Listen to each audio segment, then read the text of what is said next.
Hello, this is Golden Bronze with Golden Swan, and we would like to welcome you to Kicking It with Golden Swan Cadre.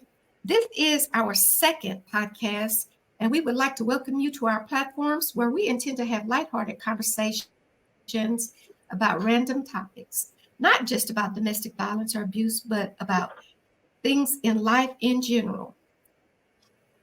We would also like to say that this is a safe space where everybody has an opinion and we will respect everyone's opinion.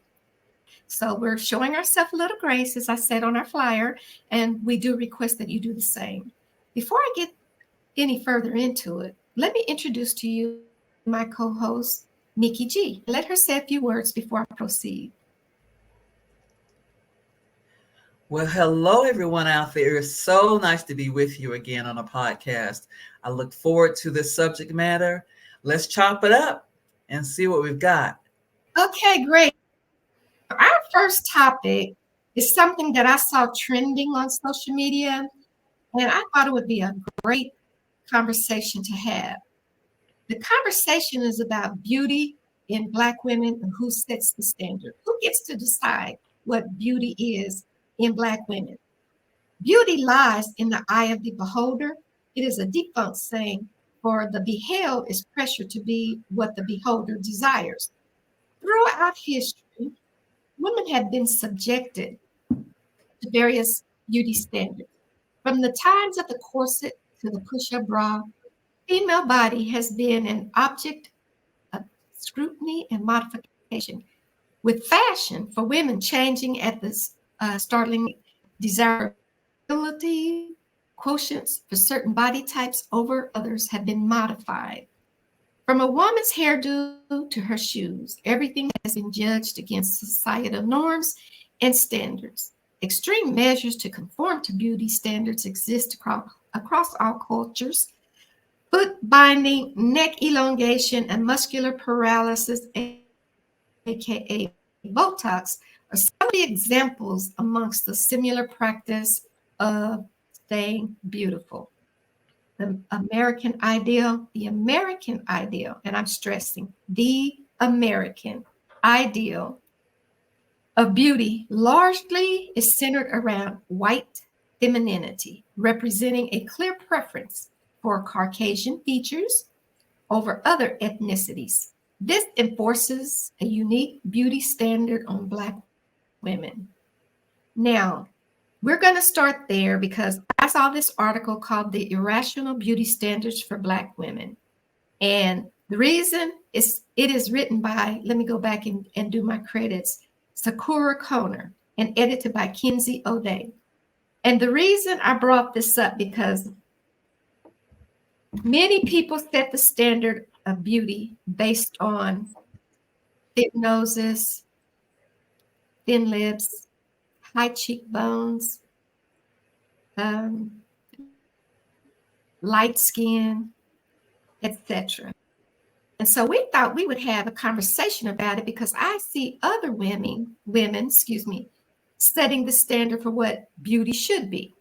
Some say all natural, meaning the natural hair, maybe no makeup at all, eyelashes or anything like that. And we know that all other ethnicities accentuate their beauty with cosmetics. So I was confused as to why the expectation for Black women to not accentuate their beauty with cosmetics is someone setting that standard for us. What do you think about that, Nikki? I think each woman is an individual to herself, her lifestyle, her culture. If she's working outside the home and in corporate America, or whatever her culture sets, what's simple for her. We don't have the right to tell another woman how she should wear her hair, her makeup, her clothes. We could always be an example for many women if they want to aspire or ascribe to what we do. But no woman should set the standard of beauty for another woman because we don't live in her shoes. We don't live in her life. And so when you were talking about hair and the natural hair, and when we say natural to African American women, is how it originally grows from our scalp, which is more coily, curly, crinkly, wavy. And so that's what we call a natural hair. But for natural hair, we're very versatile with our hair. And so sometimes we have braids, locks, we relax our hair, which makes it straighter, or we wear it in a natural afro style. Whatever that woman feels comfortable with and whatever works for her life, that's what she should do with regard to hair or makeup, etc. I agree. And I saw, and I'm going to say I can't remember where I saw it because I really can't remember, but I saw someone saying that if you wear wigs, you share eyelashes, and if you wear lipstick, you shouldn't wear eyeshadow. And I don't know where that rule of thumb came from, because right now I have on eyelashes and I have on lipstick and I have on eyeshadow. And I don't think that I look fake. I think that it extenuates my natural beauty. So, what do you think about when someone says you're not natural if you wear lipstick with eyeshadow or eyeshadow with blush, or I forget exactly how it went, but all of that, wigs, weaves, lipstick, lashes, the whole gamut, they look very beautiful with the makeup and without the makeup, because makeup only enhances the beauty that you already have. So, do you agree with me on that? Or do you think that I'm just reading too much into it? No, I don't think you're reading too much into it. The makeup is an accent to our features that are already beautiful. But let's say, for example, if someone they've lost their eyebrows due to alopecia, for example, they want eyebrows too. It helps frame the eyes. Or if you have cheekbones and you want to lift those cheekbones, why not? If it helps you to feel good about yourself, if it helps you to feel more confident, why not? Why do we have to choose from between eyelashes or eyebrows or eyeshadow or blush or lipstick or foundation? The foundation helps to even out the color of the skin tone. These are all tools that we use when we go out into the public eye and we want to feel confident. We want to feel good. So we should not tell another woman, you should wear this or this or this. To me, a person that would say something like that has a narrow view of a wide spectrum of women. We're a wide spectrum of women. Every color, every shape, every complexion, every hairstyle. We're a wide spectrum. So one person making that standard is, I think, is a narrow view, and it's not fair to do that. Okay, thank you for that, Mickey. One of the reasons that I asked you to talk about this with me is because you yourself have been a full figured model and you're connected with people in the fashion and makeup industry, and you're actually an expertise on that sort of thing. So I just wanted to, get your opinion, because I like makeup and I honestly didn't start wearing makeup until maybe 10 years. I was kind of plain, and a lady actually said to me, "Hey, let me make your face." I believe she was a Mary Kay consultant. And when she got through making my face, I actually liked the way that it looked with the makeup. So I've been wearing it ever since, but I don't want to come across as fake to anyone, because all it does is take what I already am and makes it look better. I show my face without makeup. I've done it on Facebook, but I just don't want That's kind of judgmental. Let me say it like that. I don't want someone to be judgmental against me because I like to wear makeup. So I didn't understand the standard why we have to be plain Jane black women to some, not to all, because everybody doesn't agree with that standard to be considered beautiful. Why can't we be black, beautiful, and like all the everybody else? Asian women wear makeup, Hispanic women wear makeup, wear weaves. They've been wearing weaves longer than we have. When we thought it was their natural hair, they were putting in clip-ons and stuff like that. But they're not judged. They're looked at as beautiful, naturally beautiful, but they're doing things to enhance that beauty as well. So I wanted to touch on that subject, and let's move on to the body.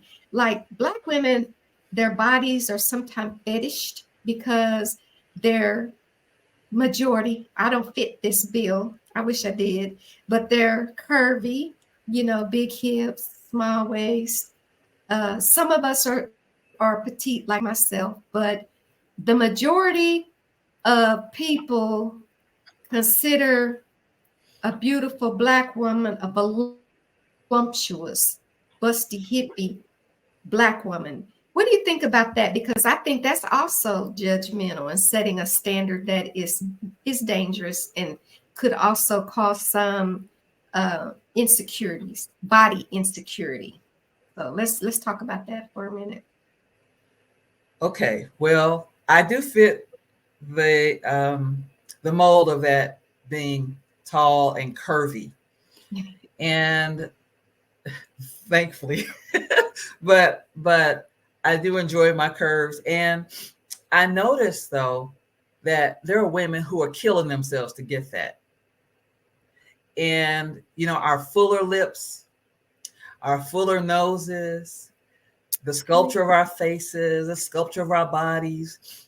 Women are getting injected with things that, if injected with foreign substances such as silicone and things to get the roundness and the fullness of her hips like we have. And I've also seen some black women do it. But how your body is made, you can accentuate it with clothing. You don't have to inject yourself or carve yourself up to do that. And these lips that many of us were born with, I'm seeing people injecting their lips and getting fillers and getting implants. And some of them look like horror film characters because they've overdone it. Just, wearing makeup accentuates all these features. There are women who have thin lips who draw a little outside and fill it in to give them that look. But in the grand scheme of things, I think black women have set the standard of beauty that's been imitated and copied by women of other races that don't have this natural beauty that we come with. And our skin is kissed by the sun. So why not? But that's just the way I feel about that. But I've been guilty of being insecure because I didn't think I was full figured enough. Um, but I chose to go to the gym and build up muscle mass that way, because you're right, it is very dangerous. People don't realize that. And speaking from a nurse's perspective, they don't sometimes realize that they may not wake up, or that they could get an infection, or that um, systemically something could happen. So I'm glad you mentioned that, because the BBL world is real in today's society. People tend to think that's a standard for beauty. And so I'm glad you touched on that, because I don't know where that expectation came from, but it is even other ethnicities get the BBL. And it's not just our ladies that do it. All of a sudden you see other ethnicities with these full body bottoms. You're like, that's different. That didn't used to happen. So yeah, I'm glad you mentioned that too. But I've seen women in entertainment industry doing that, and it's it doesn't look good. I won't name any names because, but I've seen them, and their legs are this big, and how their behind become this big, and they have chicken legs. There's an aesthetic where the bottom kind of flows into the That would be me. thighs, but you haven't had any surgery to do any of that stuff. You look great. You look great like you are, and you've gone to the gym. And oh, y'all should see. Oh my, you're welcome. I love this because we're kicking it just like we in the living room. Behind me, that's the other Golden Swan cadre, everybody. There is 7 of us. And I like that Michelle and I are kicking it like we sitting in the living room with everybody. And that was the premise behind this podcast. So don't criticize us. We're different, and this is what we're going for. But go ahead and say whatever you were about to say. Oh, that was it.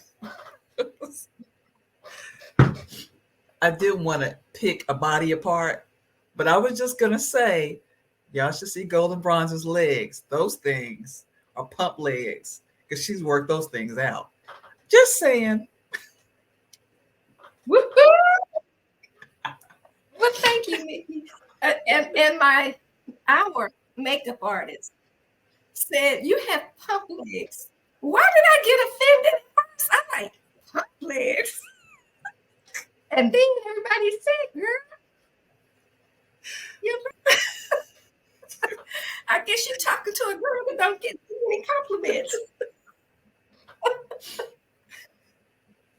But thank you, sweetheart. I appreciate that. So ever since he said I had pump legs, every time you turn around, I got a dress on now.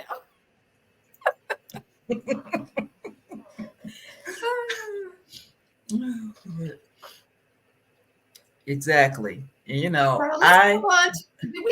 We talked about the hair. The hair. Go ahead. Are we still talking about the hair now? Because I have some things I want to say about the hair.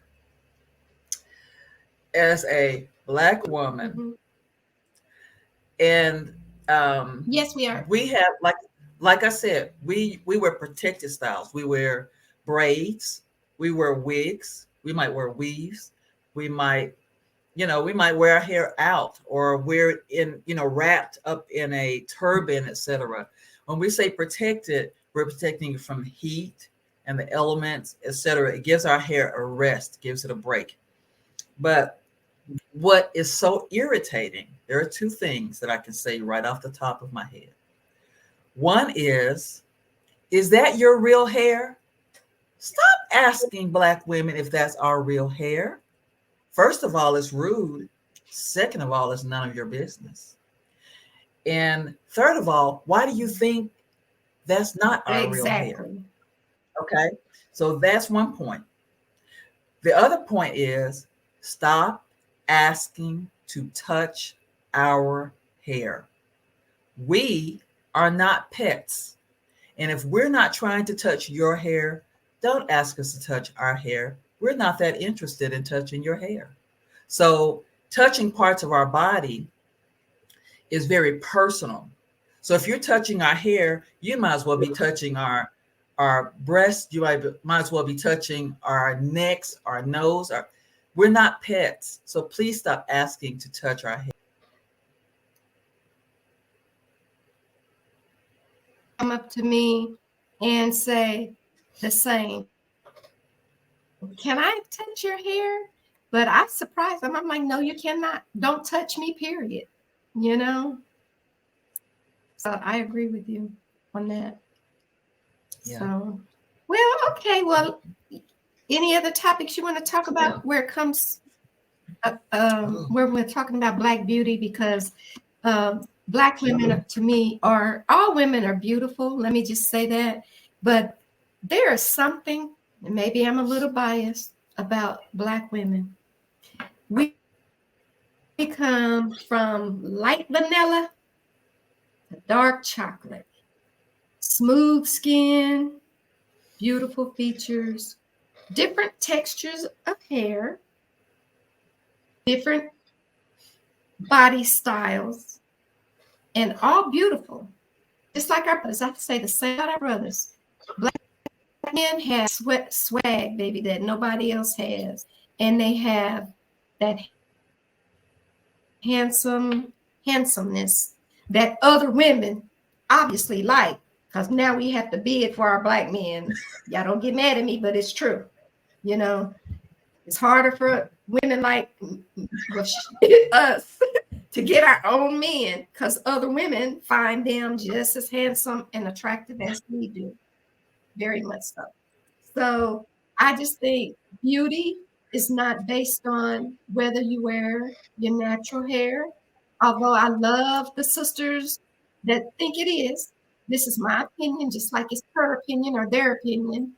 Beauty is not based on whether hair is nappy or straight, in my opinion, whether it's curly or kinky, black or blonde, whether you wear mascara, big butterfly eyelashes is what I call them. You know what I'm talking about? The ones that's out to here. I don't like those eyelashes. But I don't think that we as black women need to criticize other black women, how they wear their hair and makeup and how they put it together, because that's a preference to me. There are some women, I have a daughter that doesn't like any makeup, and she's beautiful without it. When she wears her makeup, it may be if she's in a wedding or, if she's involved in something special, and it just makes her more beautiful. Then I have another daughter that loves her makeup, and she goes without it and she goes with it, but she wears the eyelashes, the lipstick, the um, eyeshadow, and it's very classy, sophisticated, fashionable, and stylish. It's not to the extreme, and it looks natural.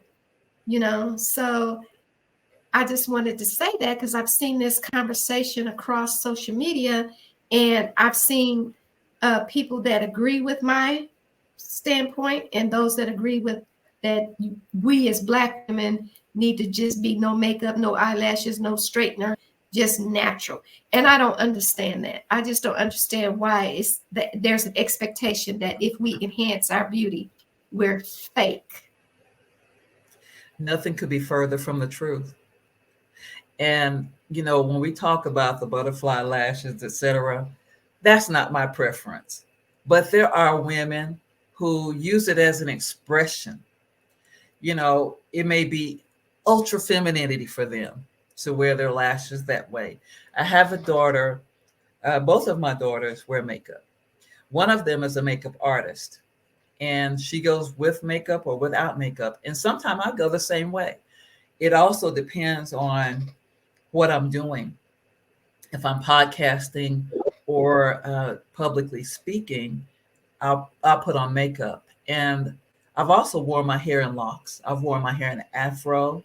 I've worn it short. I've worn it long. And with my locks, I love to put in ornaments in my hair. Now, some may see that as unprofessional, but it's an expression for me. It's Mm-hmm. an expression of my beauty and my confidence. Some people say, well, I would never wear my hair like that. I could never Yes. do this. I could never. I can. And if I can, you can. If you want to do it and you don't know how, ask someone. Just express yourself and your beauty the way you see fit. Right. Now, there are certain settings where you don't want to come with the butterfly lashes.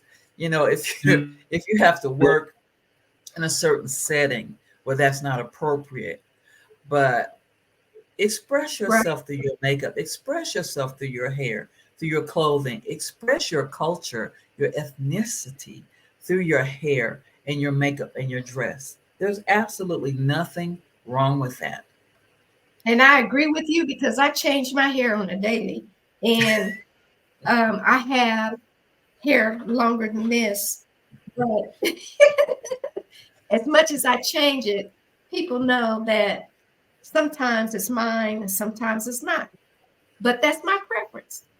And it's like wearing this necklace. It's an accessory to me. And sometimes my hair matches my clothes. It depends on my mood. But I don't think that necessarily makes me fake. It's like I said, to me, it is an accessory. And every business person, movie star that I've ever seen, they do the same. And a lot of people look up to them. They admire celebrities, and celebrities absolutely insinuate pieces, and things like that. So I just think that's a bad label for us to place on each other. Golden Swan Cadre is all about women's empowerment. And to me, when you start judging a person on how, that's division to me. That's dividing the masses, you know.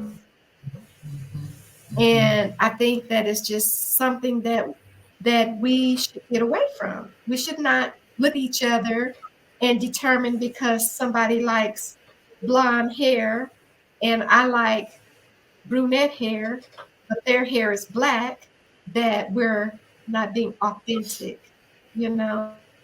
Oh, I say in addition to that, because you touched on Mhm. Golden Swan Cadre, and then we lift up all women, particularly those that are survivors of domestic violence. Um, in regard to that, you don't know what a woman's struggle is. You don't know where she's coming from. You don't know what she has available to her. You don't know how she feels. Um, and we'll keep it light, but I want to touch on this: that when a woman is coming out of a domestic abuse relationship, sometimes the men in her life want her to look natural because otherwise he thinks that she's trying to be seductive. And so she's insecure about whether she should put on makeup because she's in question, she's in doubt of herself. That am I trying to attract men by putting this on? And then on the other hand, um, even if that's not the case, let's say that's not the case, and she's coming out of a domestic abuse situation where she has not taken care of herself, she's not fixed herself up, but her confidence is lacking. We would like to even encourage her, let's just speak for myself, to even do a small thing to help you feel better. Put on some lipstick if that helps you feel better. Put on some earrings if that helps you feel better. It doesn't have to be expensive. You don't need a full face of makeup being beat to the gods, as they call it. But do small things to help you feel better for yourself. Don't let someone tell you that you have to be plain and you have to don't wear makeup. Don't do that. Don't call attention to yourself. You are allowed to shine just like anyone else. You're allowed to shine. You're not invisible. You should be visible. You should feel like you don't have to hide yourself. And so I encourage you to find small things that help you feel better as far as makeup and clothes, etc. It doesn't have to be expensive. Just a little thing to help you feel better. And so for us, when we judge other women, when we see them, we don't know what their backstory is. We don't know where they came from. We don't know what they've been through. So we should show each other some grace and not give them one standard of beauty that they have to ascribe to. Otherwise, they don't fit the equation.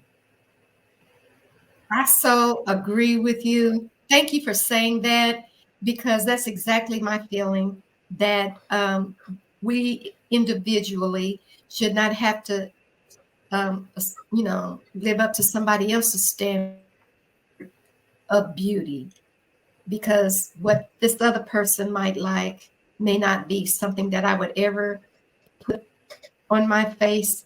hair, or body.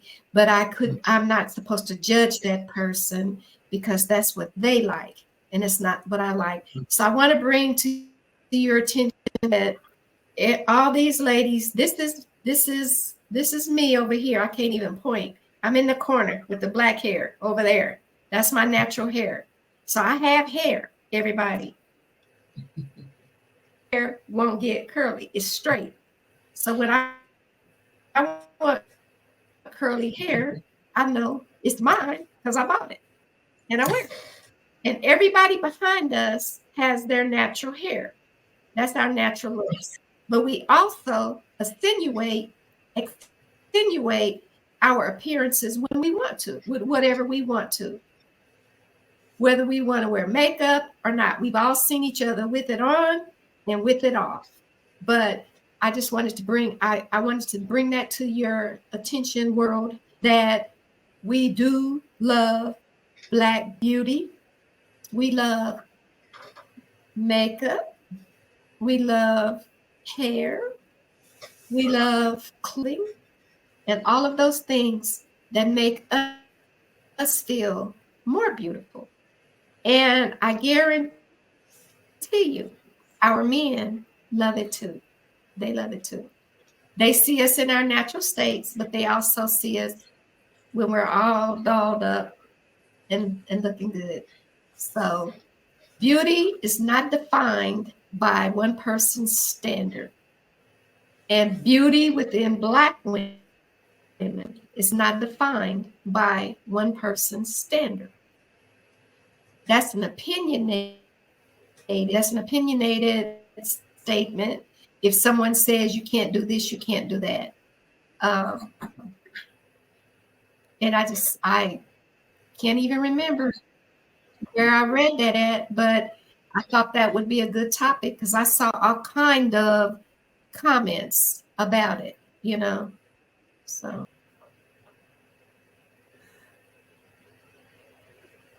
what was that? I was just going to throw in a little bit more of my creativity, if I may. These nails here. Yes, ma'am. I'm creative with my nails. And that, and that's another thing I use to express myself.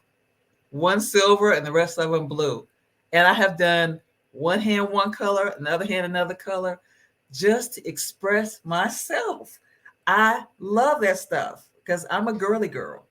I love being a woman, and I should be able to express that and celebrate that no matter where I am.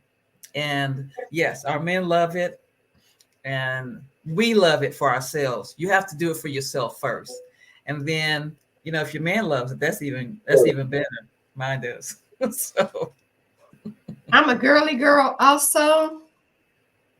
I like it all. And tell you a story. When I was in high school, I wanted to join the military because I was trying to figure out how to get a free education.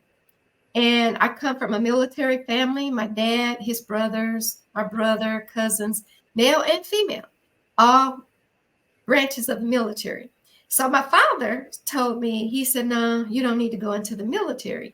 I'm like, why not? My big brother went into the military. He said, Karen, you like makeup. You like to get your hair done. You like to look pretty. You don't have time for that in the military. When they say it's 4:30, hit the floor, you don't have time to do all of that getting cute. I'm a girly girl. I'm a girly girl. So let me just stay in my lane. But in wrapping this up, I just want to say that we are an entity of 7 beautiful women, 6 African American, and 1 beautiful Indian lady from Asia, India. And we're all beautiful in our own way. We are open to growing our Golden Swan cadre, any ethnicity, because we think all women are beautiful, uh, are powerful in their own way. We advocate against domestic violence against all women. We advocate for women's health for all women, all ethnicities, and mental health issues. And we're also advocates for self-nurturing, self-care, mindfulness, which includes looking our very best. We are ladies of mature age, over 50. And if you look behind me, none of them look like old ladies. That's because we keep ourselves up. We work out, we eat right, we eat clean, we eat green, and we love to stay beautiful. So this was a perfect topic for Golden Swan Cadre because that's one of our initiatives: self-care, self-nurturing, and mindfulness. And we will empower all women to do not by anybody else's standard.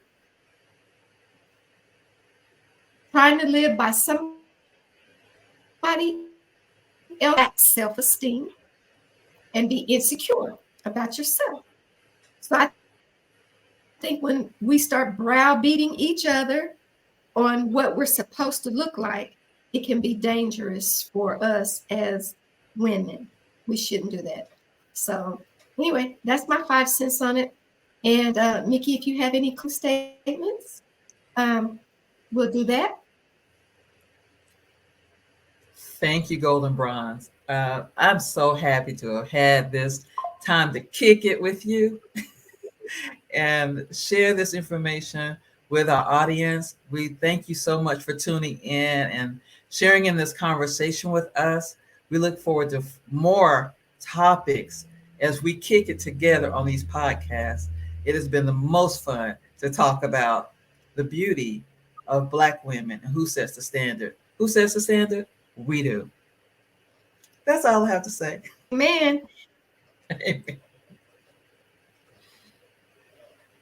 We set the standard, people, individually. And we want to invite you to come back on January the 27th, where we will have ECMD Music International on our podcast. He'll be talking about sex trafficking. He is an advocate against it. And so he's going to join Mickey G and I on January the 27th. It also will be pre-recorded, but it will be put out there for your liking. Please subscribe to our YouTube channel. It's below, Golden Swan Cadre on YouTube. You can find us on Facebook at Golden Swan Cadre. You can find us on Instagram at _Golden Swan Cadre. You can check us out on our webpage, www.goldenswancadre.com. If you need to call us, you can reach us at 469-300-1449. If you would like to email us, that is also thegoldenswancadre@gmail.com. If you want to find us, just think Golden Swan websites and email, and we'll be happy to get back with you. If you need volunteers, we're available. If you would like to volunteer with us, please contact us. If you're interested in joining our organization,